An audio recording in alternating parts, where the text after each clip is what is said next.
On the third day of Chloe's business trip, the gasps on the late-night call, followed by a man's cough, were unnervingly clear. "Who's in your room?" Logan's knuckles turned white. "No, nobody." Logan leaned against the cold window frame. The late autumn wind whipped a few dead leaves against the glass, making a faint, crisp tapping sound. The city's glow filtered through the gaps between high rises, illuminating only half of his face. The condo was quiet. Too quiet.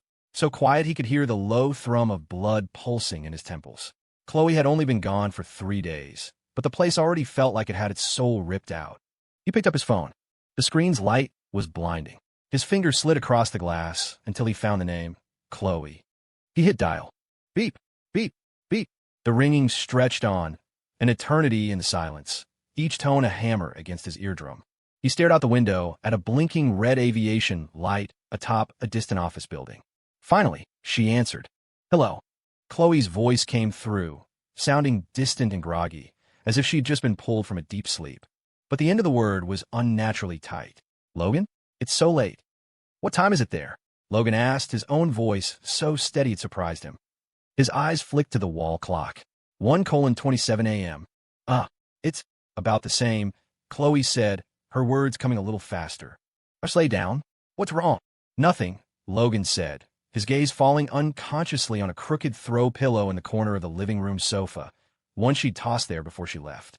"Just calling to see if everything's going smoothly." "It is. Everything's going great." Her voice wavered for a second, and then a tiny, sharp intake of breath hissed through the receiver and into Logan's ear. Click. It was a faint sound, like something small dropping onto a carpet. Logan's spine went rigid. The minuscule noise was an ice needle straight into a nerve ending. "What was that sound?" he asked, his voice dropping. "Huh? Oh, it was nothing." Chloe's voice shot up, laced with obvious panic. I knocked over a glass." The instant the excuse left her lips, a muffled, terse man's cough cut through the static in the background. Cough. It was low, suppressed, but impossible to mishear. Time froze. The wind outside vanished. The roaring in his ears drowned out everything else. "Who was in your room?" Logan forced the words through his teeth, each one sharpened with ice. The knuckles of the hand holding the phone were white, bulging, the bones threatening to tear through the skin. An invisible hand squeezed his chest, so tight that his vision started to blacken. The other end of the line fell into a dead silence. For about 2 seconds, there was only the faintest, disordered breathing of another person, mixed with Chloe's own ragged attempts to stay quiet. And then, as if the line had been violently cut, beep, beep, beep.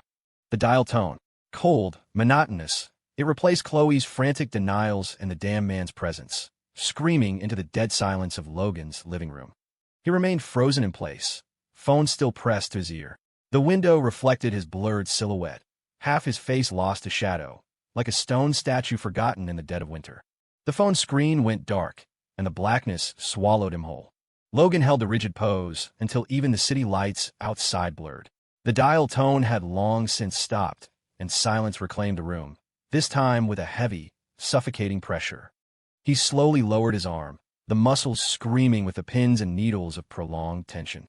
He walked to the liquor cabinet.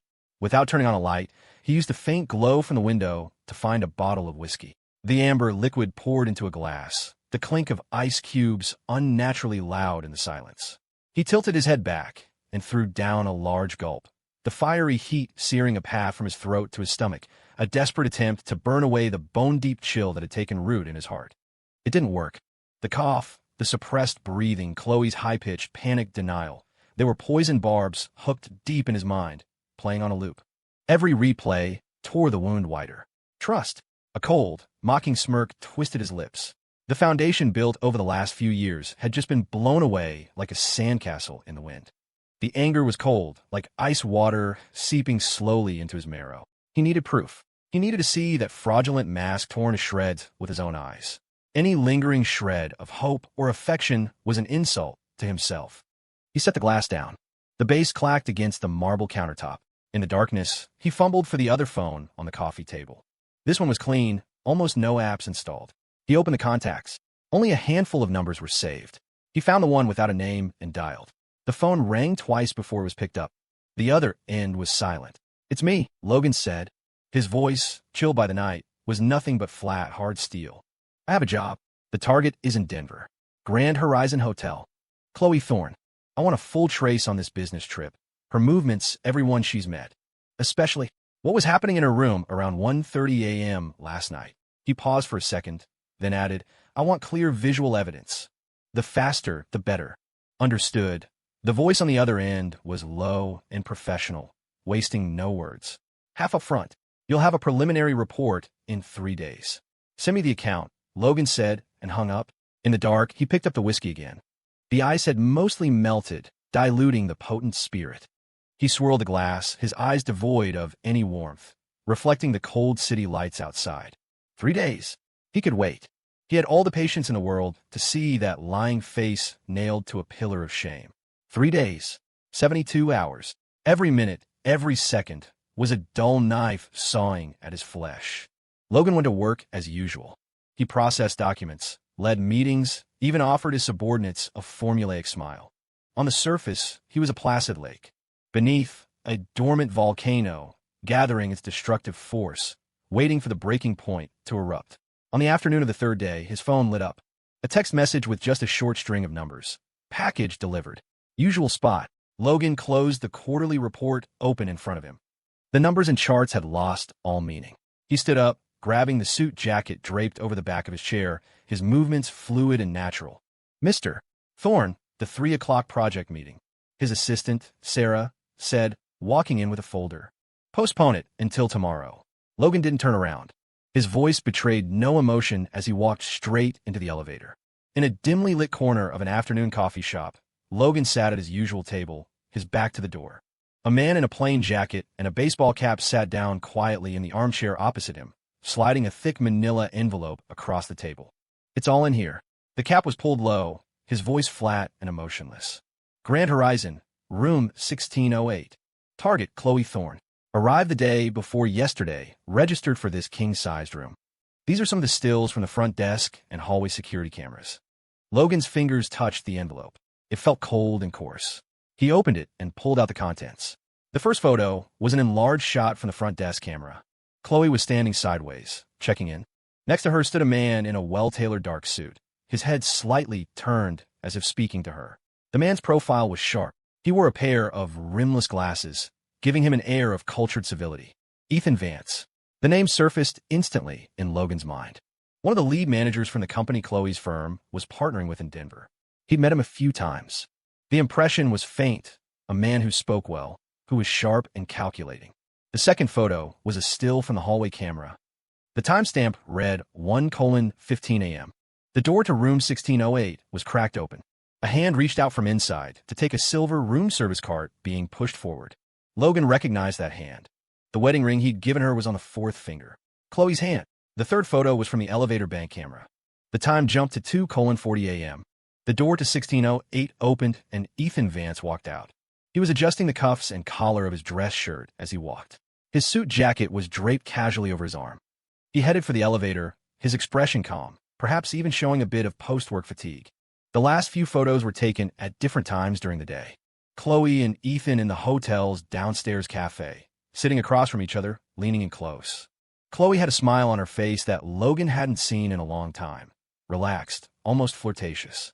The two of them walking out of the hotel's main entrance and getting into a black sedan. Ethan's hand, so naturally, rested for a moment on the small of her back as she bent down to get into the car. The pictures were clear, blindingly clear, like a series of red-hot knives. They plunged precisely into Logan's eyes and twisted, brutally. His face was a mask of stone. Not a single muscle moved. Only the tips of his fingers, gripping the edge of the photos, had gone completely white from the force, trembling almost imperceptibly. "Do you have anything from inside the room?" he asked, his voice like sandpaper on metal. "No," the man in the cap answered bluntly. "Interior surveillance is impossible. The risk of planting a device is too high. The hallway and public area footage is enough to tell the story. Also," he paused, adding, "my people pulled the hotel's room service records. Room 1608 ordered a late-night meal for two around 1:10 a.m. A meal for two, after 1 in the morning." Logan slid the photos back into the manila envelope. His movements were slow, steady. He pulled the string on the clasp tight and tied a dead knot. "The balance will be in your account shortly," Logan said, his voice as smooth and cold as a frozen lake. The man across from him nodded. His face remained hidden by the cap. He stood up and left as silently as he had arrived. Logan sat alone in the dim corner. The coffee in front of him was cold, a foul sheen of oil floating on the surface. He placed the heavy manila envelope on the table, his fingers tapping lightly on the coarse paper. Tap, tap, tap. The sound was soft, but in the quiet corner, it carried a strange rhythm. Then, he picked up his phone and dialed a number. The call was answered almost instantly. Mr. Thorne. It was his assistant, her voice respectful, tinged with surprise. It's me. Logan's voice was devoid of any ripples. He gave his instructions calmly. I need you to run a full background check on someone. Ethan Vance, vice president at Apex Materials. I want everything, the more detailed the better. Corporate financials, his personal background, family situation, business model, key clients, suppliers, competitors. All of it. And I want a list of his company's recent major projects, especially the ones that might not hold up to scrutiny. Understood, Mr. Thorne. His assistant's voice immediately turned serious. I'll get the file compiled for you as soon as possible. Good. Logan hung up. He leaned back against the sofa, tilting his head back slightly, his gaze fixed on the dim, yellowed chandelier on the coffee shop ceiling. Light and shadow played across his face. After a long moment, a faint, chilling curve slowly formed on his lips. It wasn't a smile. It was a fissure cracking across a sheet of ice, with enough molten fury roiling beneath to burn everything to the ground. He picked up the envelope of photos and left. His steps were heavy, unwavering. His back was ramrod straight, like a sword being slowly unsheathed, thirsting for blood. Outside, the autumn sun was still bright. Pedestrians hurried along the sidewalk. No one noticed the silent collapse that had just occurred in the dark corner of the coffee shop. And no one could have predicted that a meticulous and cold-blooded revenge was just beginning to stir in the depths of one man's heart. Logan locked the manila envelope in the bottom drawer of his office safe. The heavy metal door clicked shut with a dull thud. The sound was like a period temporarily sealing away a disgusting piece of the past. He sat back in his large executive chair, his eyes on a blank document open on his computer screen.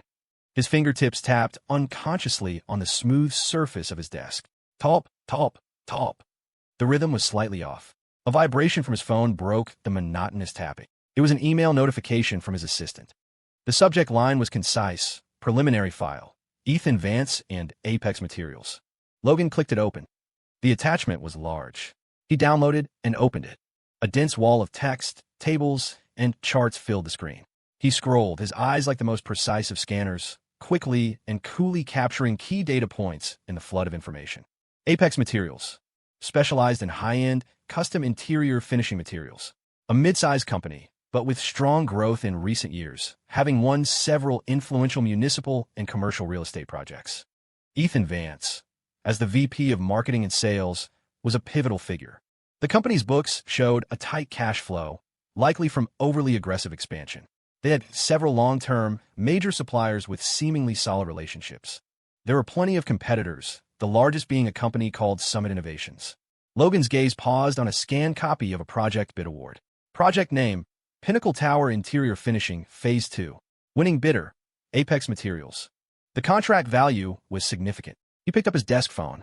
Sarah, the Pinnacle Tower Phase 2 project, Apex's winning bid. I want the original proposal, all their submitted qualification documents, and copies of the material sample test reports. Get them for me. Right away, Mr. Thorne. Sarah was efficient.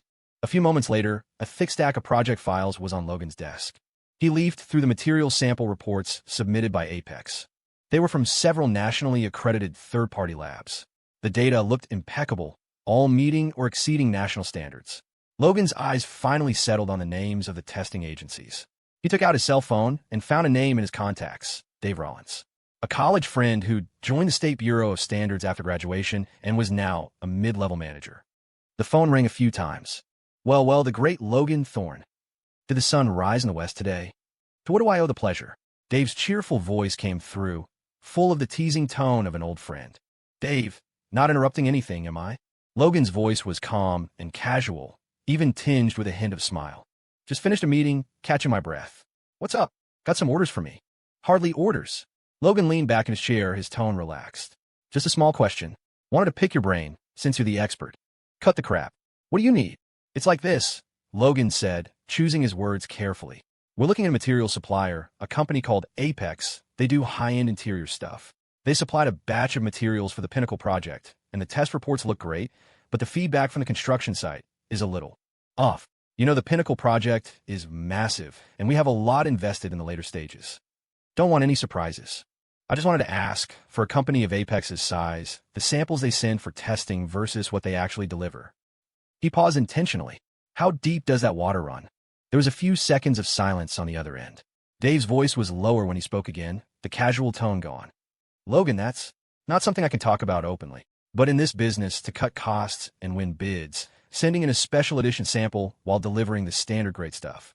It happens, especially for materials with multiple batches and high volume. It all comes down to who has the guts and who's checking. What, you suspect Apex? Just a little uneasy, Logan said, downplaying it. You know how it is in my line of work? Risk management is everything, especially when it involves safety and environmental standards. Don't want to get screwed. You're right to be cautious, Dave said, his tone heavy with meaning. Apex has been aggressive these last 2 years, and their methods. From what I know, they maintain very good relationships with the labs they use. If you really want to dig, his voice dropped to a near whisper. I'll give you a direction. Check the source of their bulk raw material purchases for the last 2 quarters. Stuff from some of those little factories, you slap on new packaging, a new brand, and the price multiplies. The quality. Well, that's up to their conscience. I understand. Logan's voice was unreadable. Thanks, Dave. I owe you a drink. Forget it. You're a busy man. Just watch your back, Dave chuckled. After hanging up, the slight hint of ease on Logan's face vanished without a trace. His eyes were as sharp as a hawk's. He pressed the intercom. Sarah, find me a reliable third-party corporate investigation firm. I want one with deep resources and a tight lip. Have them investigate Apex Materials' raw material procurement for the last 6 months, especially around the time the Pinnacle project started. I want sourcing locations, supplier qualifications, the actual factories shipping the goods, transportation routes. The finer the detail, the better. Focus on the obscure little factories or the trading companies. Right away, Mr. Thorne. Sarah's voice was tight with urgency. Logan's gaze returned to the Apex Materials file on his screen. Ethan Vance's confident corporate headshot seemed to mock him. He narrowed his eyes, like a wolf that had locked onto its prey. Beneath the calm surface of the sea, the undercurrents had begun to churn. A few days later, an even thicker, encrypted file was delivered to Logan's inbox. He spent the entire night reading and analyzing it. The investigation confirmed Dave's hints and Logan's suspicions. Several key finishing materials that Apex used in the Pinnacle project were traced back to a few remote, poorly equipped, and environmentally unmonitored processing plants in the next state. The names of these factories had never appeared in any of Apex's official qualification documents. Instead, they were masked by a series of trading companies that sounded substantial, but were, upon investigation, nothing more than empty shells. The goods came from those small factories. They were relabeled, repackaged, shipped, and then magically transformed into Apex's high-end, eco-friendly custom materials. The test reports, they were just pretty pieces of paper, the product of special edition samples and well-maintained relationships. Logan leaned back his chair, rubbing the bridge of his nose. The faint glow of the monitor illuminated his expressionless face. There was no anger, no excitement, just a cold, final sense of certainty. A huge, fatal piece of leverage now lay in his hands, like a ripe, poisonous fruit. He picked up his phone. After a moment's hesitation, he dialed Chloe's number. The phone rang for a long time before she answered. Hello. Chloe's voice came through, tinged with a deliberate distance and maybe a hint of exhaustion. The background was quiet, not like a hotel. Still in Denver? Logan's voice was normal, almost gentle. Yeah, just some final things to wrap up on the project. Chloe answered quickly, her tone a bit stiff. I'll be done soon. Oh, Logan replied. That pot of irises you love so much at home, I think they're about to bloom. Wait for you to come back and see them. There was a sudden, sharp pause on the other end of the line. Chloe's voice seemed to catch in her throat, a flicker of disbelief and alarm in her tone. Irises, she seemed to take a deep breath. Oh, okay. I've got something to do here. I have to go. All right. Talk later, Logan said calmly. Putting down the phone, the cold arc reappeared on Logan's lips. He stood up and walked to the massive floor-to-ceiling window, looking down at the endless flow of traffic in the city below. Chloe's reaction was like a needle, perfectly piercing the facade of calm she was trying to maintain. Her severe allergy to pollen, especially from irises, was enough to make her panic at the very scent. He was reminding her, and he was also silently declaring, he knew. He picked up the intercom. Sarah, Contact Lee from the Financial Chronicle and that investigative reporter at the Veritas Post. Tell them I have some material on industry malpractice they might be interested in. The city lights flickered outside, illuminating the churning ice and fire deep in Logan's eyes. The chessboard was set. He was just waiting for the right moment to gently place the fatal piece. An almost imperceptible tension began to fill the air in Denver, like the sweltering heat before a thunderstorm. The first to sense that something was wrong was the procurement manager at Apex Materials. He burst into Ethan Vance's office, frantic, forgetting to even knock. "Mr. Vance." The shipment from North Shore, it was just loaded onto the trucks when the state inspectors impounded it. They said they received a tip that the environmental grade and radiation levels of this batch are severely over the limit.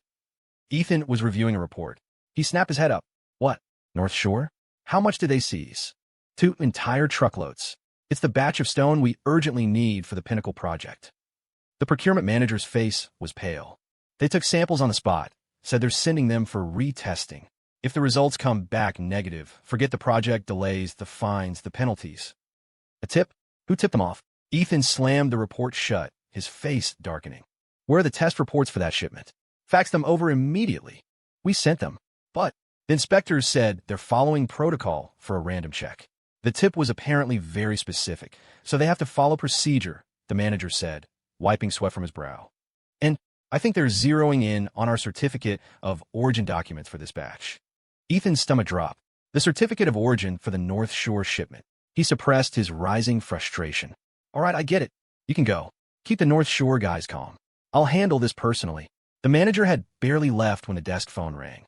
It was the head of the engineering department, his voice laced with fury. "Ethan, the supervisor at the Pinnacle site went crazy today. He showed up with some kind of comparison report, cornered our construction manager, and is insisting that several of the wall panels we installed have inconsistent color and texture, that they don't match the samples they have on file. He's threatening to halt all work. The client's reps are getting restless." A wave of anger shot through Ethan. "Samples? Aren't the samples they have on file from the same batch we delivered? Tell them it's normal for natural materials to have slight variations. Tell that supervisor to stop making trouble." "I told him. It's no use," the engineering head yelled back. "He said it's not a slight variation. It's a completely different product. They're demanding we immediately replace the material and submit a new batch for testing. They're not backing down." The client looks furious. "Useless."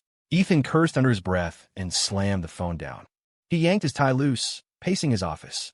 The North Shore shipment impounded, the Pinnacle site in chaos. 2 of his most important projects blowing up on the same day. This was no coincidence. He picked up his cell phone and dialed a familiar number. It was his friend at the State Bureau of Standards. The phone rang for a long time before it was answered. The voice on the other end sounded distant, formal.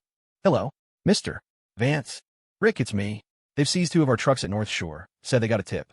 Ethan tried to keep his voice calm. "Oh, that North Shore business," Rick interrupted, his tone so flat he could have been talking about the weather. "I heard. We're just following procedure. We received a formal, signed complaint with some pretty specific evidence, so we have to take it seriously. Don't worry. You'll know everything once the test results are out." "Rick, about this." Ethan tried to sound him out. "Mr. Vance," Rick's voice turned cold. "Things are sensitive right now. We're under a microscope. Everything has to be by the book. If there's nothing else, I have to go. I have a meeting." Beep, beep, beep. The dial tone sounded mercilessly. Ethan stood there, phone in hand, listening to the dead air. His face went from ashen to ghostly white. He could smell the danger. Behind the phrase "by the book" was a cold, hard line being drawn. The relationship he had so carefully maintained had become worthless under this mysterious pressure. That afternoon, after the market opened, Apex Materials stock began its first, unprompted nosedive. Vague, scattered rumors started buzzing around like flies. "I heard Apex used substandard materials on the Pinnacle project," an employee whispered in the break room. "Worse than that, I heard the state regulators are all over them. They've even seized shipments." Someone else said their whole supply chain is about to collapse. "Chill, keep it down." Panic, like a drop of ink in clear water, began to spread silently through the company. Chloe's office was on the 16th floor in the marketing department. She had been on edge for days. The Pinnacle project was her responsibility, along with Ethan. Now that it was blowing up, she, as the primary contact, was taking the brunt of the heat. The angry calls from the client came one after another, their tone shifting from questioning to furious. The desk phone shrieked. Chloe, what the hell is going on with your communication with the client? The design confirmations were signed off by your department. The samples were provided by your department. Now the site is saying the product doesn't match, and the client is screaming down my throat. How am I supposed to explain this? Chloe clutched the phone, her fingers numb and cold. Mark, please calm down. We have records of all the confirmed designs and samples. There's no mistake on our end. It must be an issue with the installation or... Bullshit. The supervisor's report is sitting right here on my desk. The texture, the color, even the preliminary hardness tests don't match. Now, the client is demanding your department head get down to the site and explain this. Immediately. Now, the line went dead. Chloe put the phone down, feeling a wave of dizziness. The office air conditioning seemed to be on full blast, the cold air seeping into her bones. She stood up, wanting to get a cup of hot water, but her eyes were suddenly drawn to something on her windowsill. A bouquet of flowers. A bouquet of vibrant, deep purple irises in full bloom. There was no card, no name. They were just there, abruptly, sitting silently in a plain, white glass vase on the corner of her desk by the window. The rich, cloyingly sweet fragrance, like a tangible poison, instantly filled the air and shot up her nose. Bizidzid. Chloe's mind went blank. The blood in her veins felt like it had frozen solid. Her heart was seized by an icy hand, and a feeling of suffocation washed over her. Pollen allergy. She had a near-fatal physiological reaction to this scent. Ah! A short, terrified scream escaped her throat, uncontrolled. She stumbled backward, the legs of her chair screeching against the floor.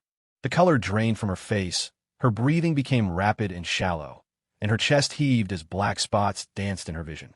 She stared at the flowers as if she'd seen a ghost, a primal fear seizing her, making it impossible to even wonder who had put them there. There was only one thought screaming in her head. Get out. Now. Immediately. She grabbed her purse and coat in a panic, practically stumbling out of her office, not even bothering to turn off her computer. She collided with someone in the hallway, but didn't notice. Her only goal to escape the space now suffocated by that terrifying floral scent as fast as she could. Chloe? Chloe, are you okay? The colleague she'd run into called after her, surprised.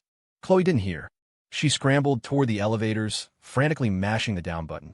The second the doors opened, she lunged inside, pressing her back against the cold metal wall, gasping for air, her body shaking uncontrollably. That bouquet of purple irises, like a vicious curse, was seared into her terrified mind. Logan's words from yesterday's phone call now echoed in her ears like a demonic chant. That pot of irises you love so much at home, I think they're about to bloom. It was him. It had to be him. He knew. He was warning her. He was getting his revenge. Fear, like a cold, venomous snake, coiled around her neck, squeezing tighter and tighter. Meanwhile, in an unremarkable black sedan in the underground parking garage of the Apex Materials building, Logan sat in the driver's seat. A tablet rested on his lap. The screen was split into several feeds. One of them was the security camera aimed at the entrance to Chloe's office. He had a clear view of Chloe's panicked escape, of the lost, terrified look on her face as she bumped into her colleague, of her desperate retreat into the elevator. He watched calmly. Then his finger slid lightly across the screen, switching the view to another scene, Ethan Vance's office. Through the high-definition hidden camera, he could see Ethan pacing his room like a caged animal, his face a thunderous mask. The phone on his desk rang incessantly. He ignored it, grabbing a file and slamming it to the floor. The faint glow from the tablet illuminated Logan's face. His lips slowly curved upward. It was a smile utterly devoid of warmth. The Pinnacle Tower construction site was in utter chaos. A huge work stoppage order was plastered on the most prominent part of the entrance, the red stamp on it as glaring as a fresh wound. The client's representatives, the supervising engineers, Apex's construction managers, and a few reporters who had caught wind of the trouble were all crammed into the project's makeshift command center, the noise loud enough to tear the roof off. All non-compliant panels must be replaced immediately. Otherwise, we reserve the right to terminate the contract and seek compensation for all damages. The client's rep was spitting as he yelled, his finger jabbing at the supervisor's report on the table. Look at this. Look at these numbers. Radiation levels are over the limit. Formaldehyde emissions are near the threshold. The color and texture are completely off. Who the hell does Apex think they're fooling with this garbage? The construction manager was sweating profusely, trying to placate him with a strained smile. Mr. Davis, please calm down. There must be a misunderstanding, maybe an issue with shipping or storage. A misunderstanding. The supervising engineer, wearing a hard hat, sneered and threw a stack of on-site comparison photos onto the table. A misunderstanding causes this much of a difference? We took samples from the site and had them tested by a third-party lab against the reference samples you provided. The results are right here. He slapped down another freshly printed report, the ink still smelling new. See for yourself. It says it clear as day. Material mismatch. Environmental grade not met. You call this a misunderstanding? This is fraud. Camera flashes went off as the reporters eagerly documented the scene. Where's Vance? Get Ethan Vance over here to explain this. The client's rep roared, slamming his fist on the table. Just then, the door to the trailer was thrown open. Ethan Vance stood in the doorway, his face ashen, his suit slightly disheveled, clearly having rushed over. Behind him was Chloe, looking just as grim. She kept her head down, her face pale, her eyes darting away from everyone, especially the curious lenses of the reporters. Mr. Davis, everyone, I am so sorry I'm late, Ethan said, forcing down his rage and squeezing out a professional smile, trying to control the situation. Vance, you're just in time. The client's representative was even more furious now that he'd arrived. He pointed at the reports and photos on the table. You explain this to me. What the hell is going on? Is this how a major company like Apex does business? Mr. Davis, please. Ethan walked quickly to the table and picked up the third-party test report. A single glance was all it took for his heart to sink to the floor. The numbers were catastrophic, far worse than he had imagined. His mind raced, trying to come up with an excuse to blame the supplier or the shipping company. But before he could speak, a young technician in work clothes and glasses, either naive or completely oblivious to the explosive atmosphere, walked up holding a cut sample of the panel. He pointed to a marking on it and said loudly, with genuine confusion, Mr. Vance, Mr. Davis, there's something else that's strange. The lab report for the original reference sample is ID'd as test 2023-076, and this new report for the on-site sample is test 2023-076S. That usually means it's a supplementary test from the same lab, which should mean the reference sample and the site materials are from the same source. So how can the results be so different? Unless... He didn't finish, but everyone in the room instantly understood the implication. Unless the sample sent for testing and archiving in the first place was especially made fake, completely different from the actual product being delivered. Boom! The words detonated in the small trailer. I knew it. A classic bait-and-switch, the supervising engineer realized, his voice filled with rage. Mr. Vance, you people at Apex really play a dirty game. No, that's not. Ethan's face contorted. He tried to argue, but the chain of evidence now pointed clearly to the worst possible conclusion. Sample fraud.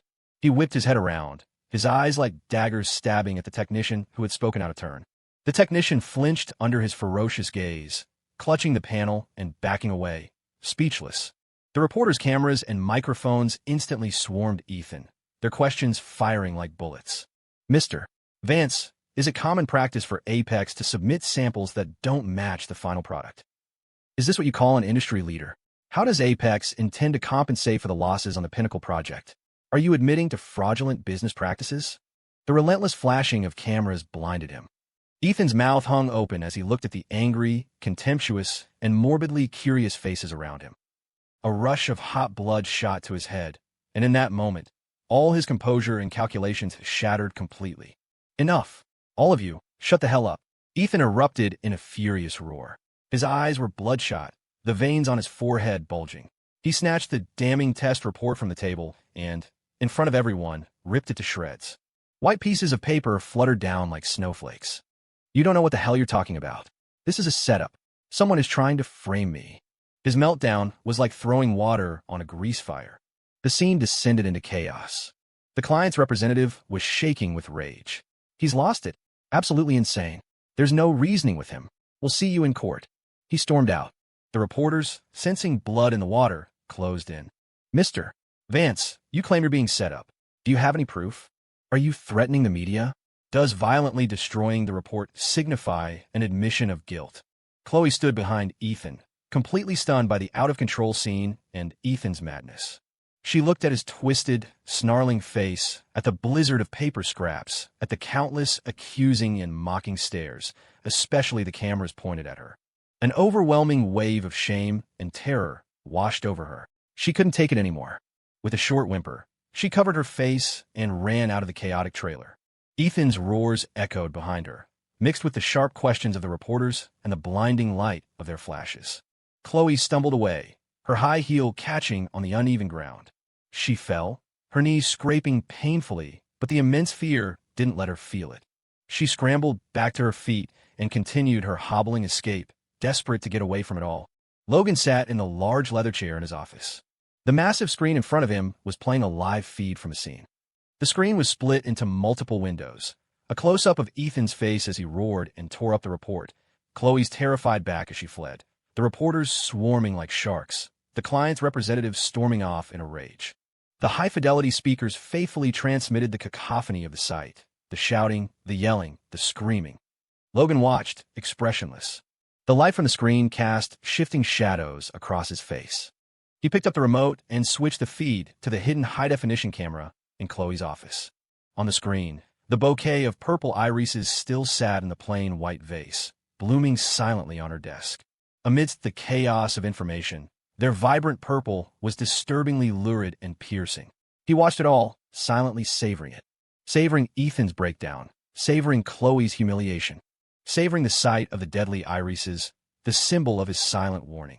A cold pleasure, like the finest, richest wine, flowed slowly through his heart, bringing with it a strange, thrilling satisfaction. He raised the glass of red wine that had been breathing beside him and toasted the lurid bouquet on the screen, toasted the two people trapped in their new hell, and gently, silently swirled the glass. The deep red liquid coated the crystal in a beautiful, elegant arc. "Don't rush," he said to the empty office, his voice a low whisper only he could hear. "This is just the beginning." The glossy balloon that was Apex Materials had finally been pricked. The farce at the Pinnacle project site, complete with the footage and audio of Ethan tearing up the report in a fit of rage, was edited and released that same night by the media-savvy Veritas Post. The headline was sensational: "Industry Leader or King of Fraud." An inside look at the Apex Materials Samplegate scandal. Closed behind, the front-page story in the Financial Chronicle landed like a sledgehammer. An investigation into the Apex Materials supply chain, the sweatshop's secret behind their high-end products. The article meticulously exposed how Apex used shell corporations to launder inferior raw materials from unqualified small factories into premium custom goods. It also hinted at gray area transactions with several testing agencies, pointing directly at commercial fraud and unethical industry practices. The article was accompanied by photos of desolate, run-down processing plants, creating a jarring contrast with Apex's sleek corporate promotional images. The public outcry was instantaneous. "This is disgusting. They use this shoddy material in a landmark building? Aren't they afraid it will collapse and kill people?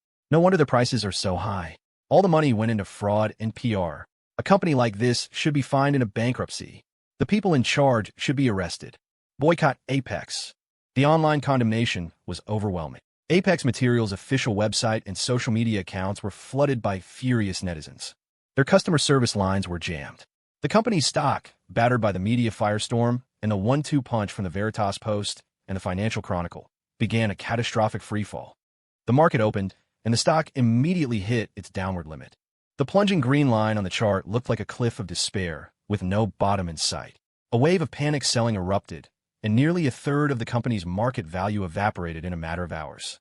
As if on cue, the banks that had previously been accommodating turned hostile. That same afternoon, the collection notices began to arrive. "Mr.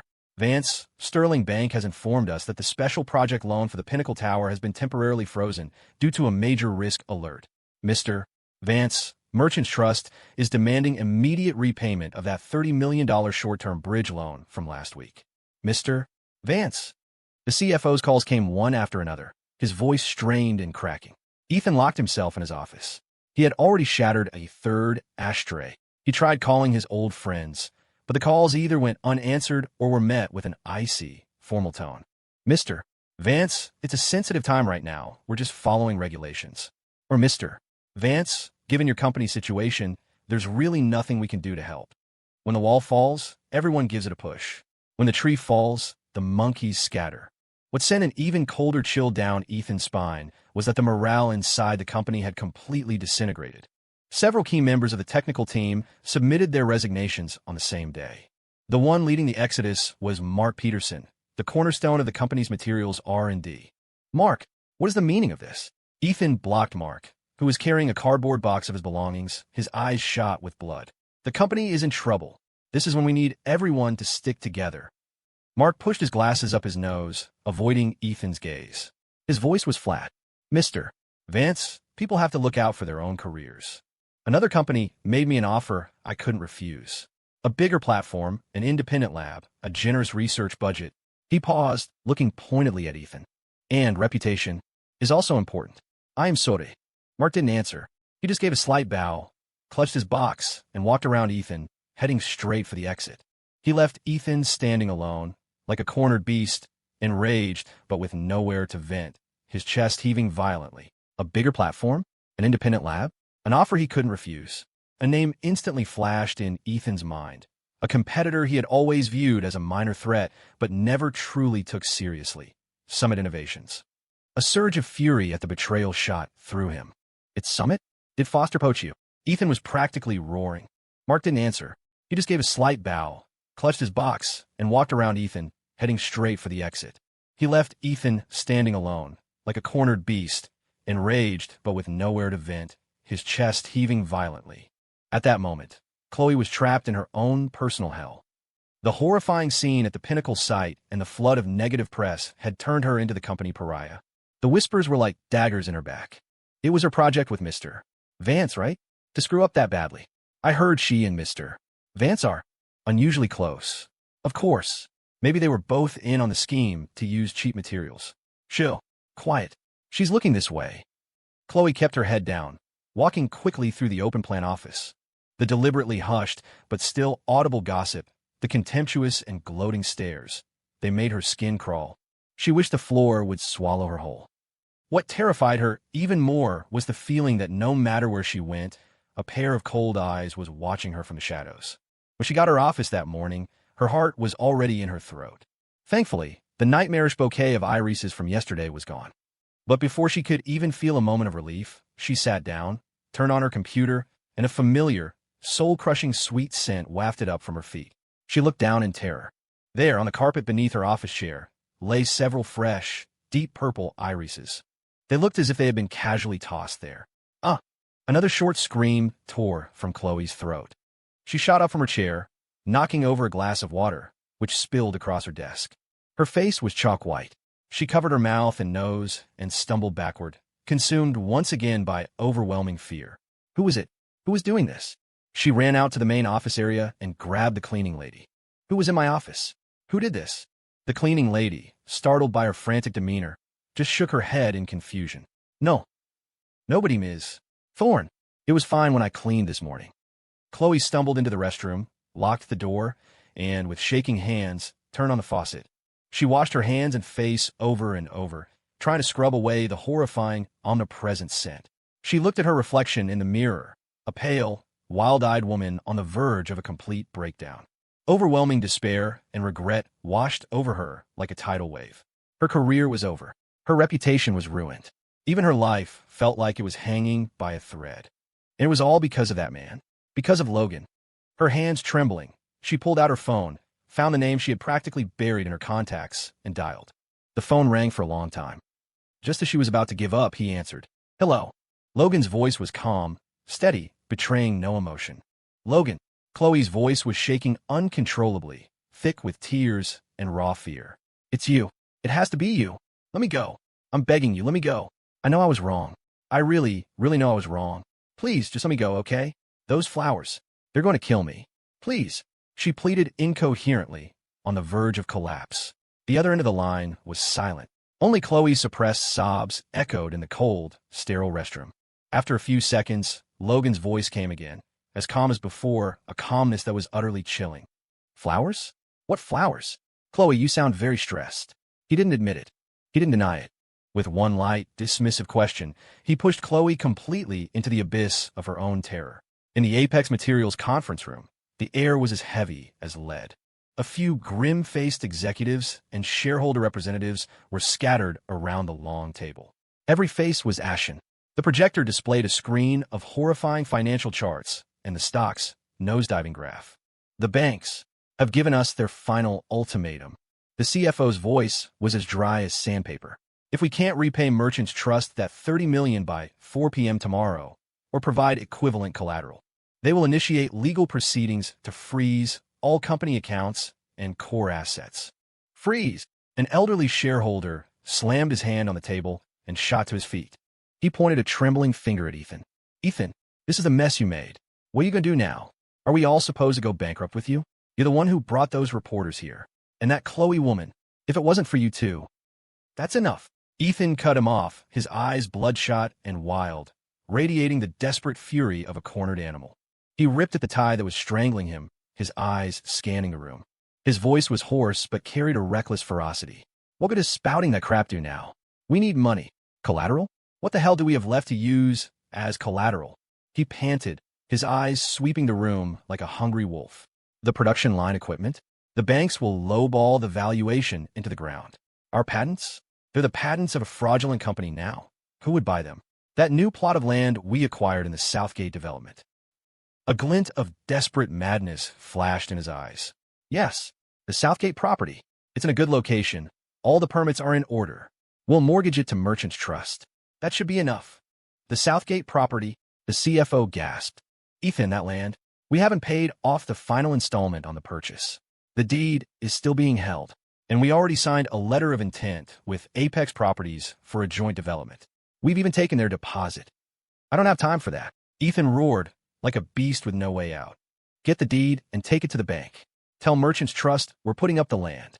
As for Apex, we'll figure something out once we have the cash flow. Just stabilize the banks first. But what if Apex sues for breach of contract? Sue. A twisted grin spread across Ethan's face. Let them sue. Once the money comes through, I'll deal with it. Do as I say. Now, go. He had long since been consumed by the pressure and rage. His reason burned away. All he could see was the one lifeline in front of him, and he didn't care about contract traps or a shattered reputation. In his mind, if he could just survive this, he could fix the rest later. The meeting ended in a tense, chaotic haze. Ethan collapsed into his chair, exhausted. His phone vibrated. He picked it up, annoyed. It was an encrypted message. Just a few words and a link to a zipped file attachment. A gift for you. Ed? Ethan's pupils contracted violently. A wave of icy dread shot up from the soles of his feet. He immediately clicked the link, his fingers trembling. The file unzipped. Inside were several photos. The lighting was dim, taken in what looked like the hallway of a private club or an upscale hotel. The subjects were him and a voluptuous, scantily clad young woman. They were close, the woman's hand resting suggestively on his hip. In one shot, he was leaning in, whispering in her ear with a flirtatious smile. In another, she was clinging to his arm, her body practically pressed against his. The angle was damning, making their relationship look undeniably intimate. Even more damning was the timestamp clearly visible on the photos. It was from 3 months ago, on his wife's birthday. The night he had told her he had an important business dinner and couldn't come home. Ethan's mind went blank with a deafening roar. A cold sweat soaked through the back of his shirt. These photos. How did Logan get these photos? What was he planning? Just then his office door was thrown open. His wife, Laura, the gentle, trusting woman who had always stood by him, burst in like a raging lioness, her eyes red and furious. She was clutching her phone. The screen lit up, displaying the very same photos Ethan had just received. Ethan, you bastard. You told me it was a business dinner. Was this your business? In the arms of another woman? Laura's voice was a high-pitched shriek, cracked with pain and fury. She hurled the phone at his face. Is this my birthday present? Huh. The phone struck his forehead, leaving a red mark before clattering to the floor. Ethan was stunned and terrified. He looked at his wife's face, twisted by rage and heartbreak, and for a moment, he forgot how to even form an excuse. It's not what you think. Laura, listen to me. Let me explain. He finally reacted, lunging forward to grab her arm. Don't touch me. Laura recoiled, as if he were a snake, her eyes filled with disgust and despair. Explain? Save your lies for someone else. Who do you think sent me these photos? Huh? Look at the sender's name. A friend of your husband's. Huh? Ethan, you're unbelievable. Even your good friends couldn't stand it anymore. We're done. I can't live like this for one more day. I want a divorce, and I want you to leave with nothing. After her tirade, Laura couldn't even bear to look at him anymore. She turned and stormed out of the office, her heartbroken sobs echoing down the hall. Ethan stood frozen, the stinging pain on his forehead nothing compared to the icy dread in his heart. The phone lay on the floor, its screen still glowing with the intimate photos and the sender's name. A friend of your husband's. A violent shiver ran through him. He felt the chilling sensation of being watched by a predator. Logan. It was him. It had to be him. He had been played from the very beginning. From the Pinnacle Project disaster, to the banks calling in their loans, to his key employees being poached, and now, even his own home had been targeted with a precision-guided bomb. This was all Logan's doing. He was playing a game of cat and mouse, watching him walk step by step into ruin, then savoring the sight of him being abandoned by everyone. Logan. Ethan let out a primal scream. He grabbed the crystal ashtray from his desk and hurled it with all his might at the company logo mounted on the opposite wall. Crash! The crystal shattered, and the large metal Apex Materials sign was left with a deep dent, hanging crookedly on the wall. Shards of glass and ash scattered across the floor, just like the shattered pieces of his life. The first snow of winter began to fall over the city, a fine powder that was quickly turned to gray slush by the urban grime before it could accumulate. A small, agitated crowd had gathered in front of the Apex Materials headquarters. They held white banners with black letters. Apex has no conscience. Give US our hard-earned money. Ethan Vance, pay US what you owe. They were the suppliers and subcontractors who had heard the news. The freezing of Apex's accounts and assets had been their final, hope-crushing blow. Their curses and cries were sharp and desperate in the cold wind. Get out here, Vance. What about the money you owe us for our materials? You heartless bastard. Rot in hell. The building was mostly empty, save for a few employees with nowhere else to go. They stared numbly through the locked glass doors at the chaos outside. Across the street, in a private suite on a high floor of an office building, a massive floor-to-ceiling window offered a perfect vantage point, a private theater overlooking the pandemonium at the Apex entrance below. The room was warm, the light from the crystal chandelier soft. Logan, dressed in a tailored, dark gray cashmere suit, sat relaxed in a large armchair. He held a glass of red wine, swirling it gently, the deep crimson liquid leaving elegant legs on the crystal. Two men sat across from him. One was Greg Foster, the owner of Summit Innovations, his face flushed with excitement. The other was Mark Peterson, the key R&D engineer who had just resigned from Apex. Mr. Thorne, brilliant. Absolutely brilliant. Foster praised, raising his glass. Snagging Apex's key clients, it was all thanks to your masterful planning, especially that big out-of-state account. Now, ha ha ha. Thank you, Mr. Thorne, for making the introductions. Our two companies must work closely together in the future. Logan offered a faint smile and lightly clinked his glass against Foster's. He said nothing, his gaze shifting past Foster to Mark Peterson. Mark immediately stood up, slightly flustered, and gave a small bow. Mr. Thorne, thank you for this opportunity. The research environment at Summit and Mr. Foster's support are truly far beyond what I had at Apex. He glanced down at the chaos below, a complex expression on his face, but it was mostly relief. Apex, for it to come to this, Mr. Vance, he brought it on himself. Mark is a real talent. He deserves a better platform, Logan said, his voice calm and unreadable. Summit will need to focus on the high-end custom market now, and Mark's experience will be indispensable. Yes, Mr. Thorne is absolutely right. Foster quickly agreed. Mark, don't you worry. Your whole team, we'll take them all at Summit, and your research budget, we'll double it. Mark nodded gratefully. Logan's attention returned to the window. Through the thick glass, the commotion below was distant and muted like a silent film. He saw Ethan's once stylish black sedan surrounded by furious suppliers who were pounding on the car's body. Ethan seemed to be trying to force his way out, but he was trapped. An enraged, middle-aged man, perhaps a small supplier who was owed a huge sum, threw himself at the driver's side window, his fists slamming against the glass, which instantly spiderwebbed with cracks. Ethan was screaming hysterically inside the car, his face a distorted mask of desperation behind the shattered window. Logan took a small sip of wine. The rich, slightly tannic liquid slid down his throat, bringing a hint of warmth. His eyes scanned the chaotic scene, quickly finding another figure. It was Chloe. She was wrapped in a thin-looking beige coat, carrying a small suitcase. Her hat was pulled down low. She kept her head down, hurrying, trying to slip out a small side door. But someone spotted her.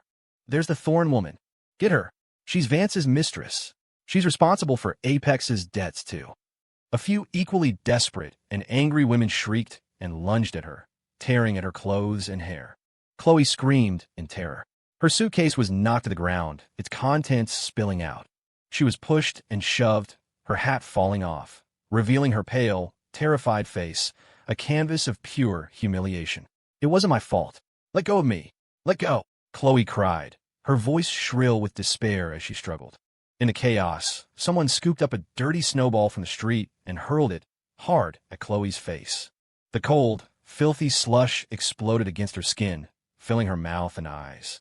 She let out a wretched scream and froze. Then, as if all her strength had been drained, she collapsed, curling into a ball on the cold, dirty ground, and broke into gut-wrenching sobs. The sound was heart-rending, filled with complete and utter despair. The suite was quiet. Foster and Mark had also seen the grim scene below. Their faces showed a flicker of pity, but it was quickly replaced by the cold detachment of victors. They glanced furtively at Logan. Logan was still leaning back in his chair, his posture unchanged. He watched everything unfold below. He watched Ethan trapped and helpless in a shattered car. He watched Chloe being mobbed, hit with a snowball, collapsing to the ground in a sobbing heap. The high-definition window was like a giant screen, clearly displaying every detail, every twisted expression, every humiliating tear. His own face was blank. There was no triumphant laughter, no cruel excitement, no hint of pity. There was only a profound calm. And beneath that calm was a bottomless, icy abyss. He slowly, once again, raised his glass, and in one smooth motion, drained the remaining red wine. The cool liquid slid into his stomach, yet ignited a scorching fire within his body. That fire burned away the last traces of any possible hesitation or weakness, bringing with it a strange, unprecedented clarity. Blood surged through his veins, with a fresh, almost euphoric pulse. "Tastes good," he said, looking out at the scenery below. He might have been talking to himself, or he might have been making a declaration. His voice was as light as a falling feather, but it carried the weight of 1,000 tons. "It's time to end this." Logan's fingertip swiped across the cool screen of his tablet. The high-definition feed faithfully displayed the final act of the chaotic scene at the Apex Materials headquarters, the piercing red and blue lights of police cars and an ambulance finally dispersing the frenzied crowd. Ethan was escorted by 2 police officers from his car, its windshield shattered and its body covered in scratches and dents. His hair was a mess, 2 buttons were ripped from his expensive suit jacket, and his face bore fresh scratches and a bruise.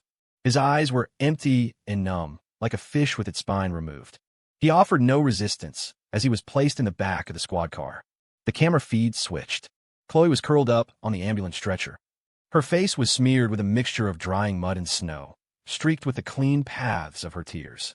Her eyes were unfocused, staring blankly at the snowing sky.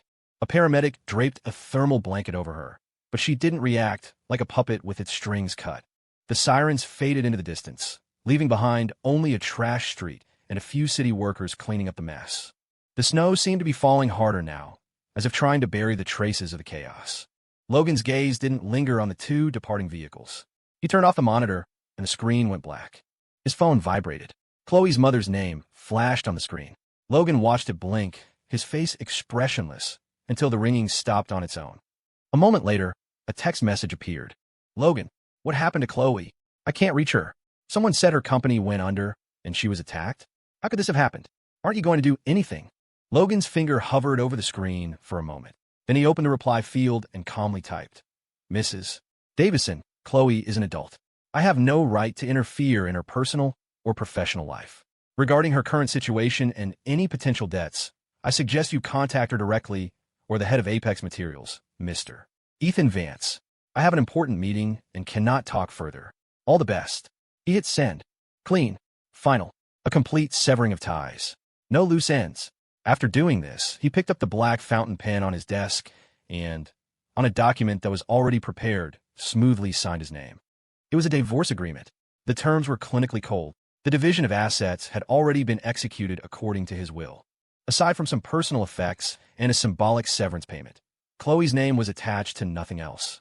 The name he signed was firm, the ink pressing deep into the paper, carrying the finality of a guillotine. He placed the signed agreement into a thick courier envelope, sealed it, and affixed a pre-printed shipping label, the address of Chloe's parents. "Sarah," Logan said into the intercom. "Mr. Thorne," his assistant's voice came back immediately. "I need this package sent out today, express." Logan's voice was steady. Also, inform the legal department to continue collecting and preserving evidence regarding Ms. Thorne's potential use of her marital status to assist Apex Materials in securing improper benefits. Tell them to monitor the situation, but we will not initiate legal proceedings at this time. Understood, Mr. Thorne. Sarah's voice was sharp with comprehension. Hanging up, Logan stood and walked to the massive floor-to-ceiling window.